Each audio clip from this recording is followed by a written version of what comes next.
The next big move then was to Ireland. But the reason actually, I suppose I should explain this a little bit, why we came to Ireland. Victor had an Irish grandmother. And so he was always fascinated with Ireland anyway. And he said, you know, he wanted to move to Ireland. And as I said, I didn't want to go. But later on, because we were sending our children to Catholic school, it's quite expensive in the States, and we had 6. So he said, I could retire early and they'll get a good Catholic education.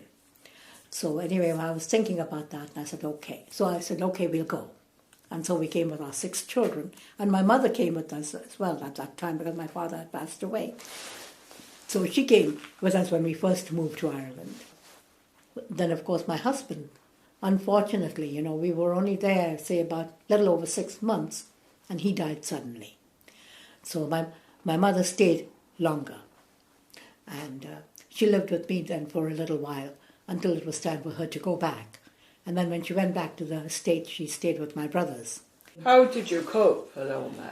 It was very difficult because I had nobody, no family members, over here. But I must say the people in Ireland, now I was living in the countryside at that time, they were very good to me. Maybe because I'd lost my husband and I had 6 young children. Like my eldest son was only 13 and my daughter, she's the youngest. I have 5 boys and a girl. And my daughter was only 3. So, I was kind of struggling to manage at the time. But my my neighbors came over and helped because I had never seen turf, leave alone know how to use it in the stove or whatever.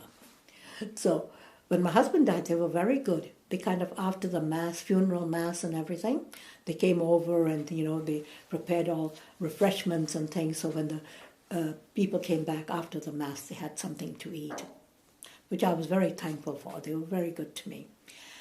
And so as I said now, I had to move because the house, I was just renting that house.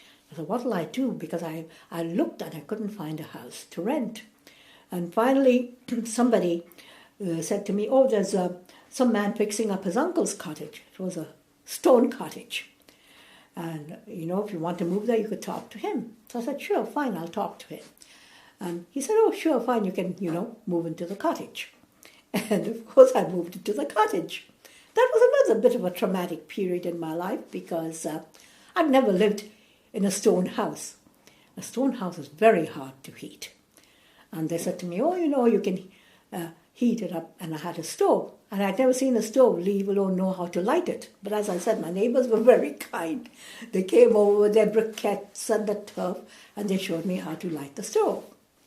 And they said to me, you can heat things in it as well and dry things. So I thought to myself one day, like I had done a load of washing, and the children had to go back to school the next morning, and that was not drying. They said you could dry things in the stove.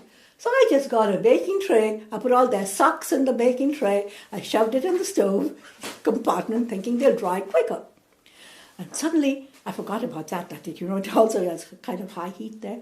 One of my sons came running. He said, Mum, there's smoke coming out of the stove. I said, what? I suddenly realized I opened the door, but the socks were burnt black. So that was the end of that story. You didn't use the stove to dry your clothes after that? No, I never did. Putting it in the oven, putting the clothes in the oven. So yes, I have a few things like that.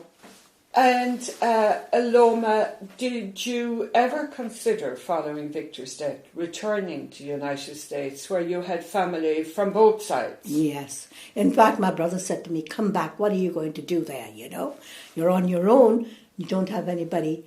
But then I thought, Vic said this is a better place to raise children, and we had come here mainly because of the children's sake, to give them a good education, and I just couldn't do it.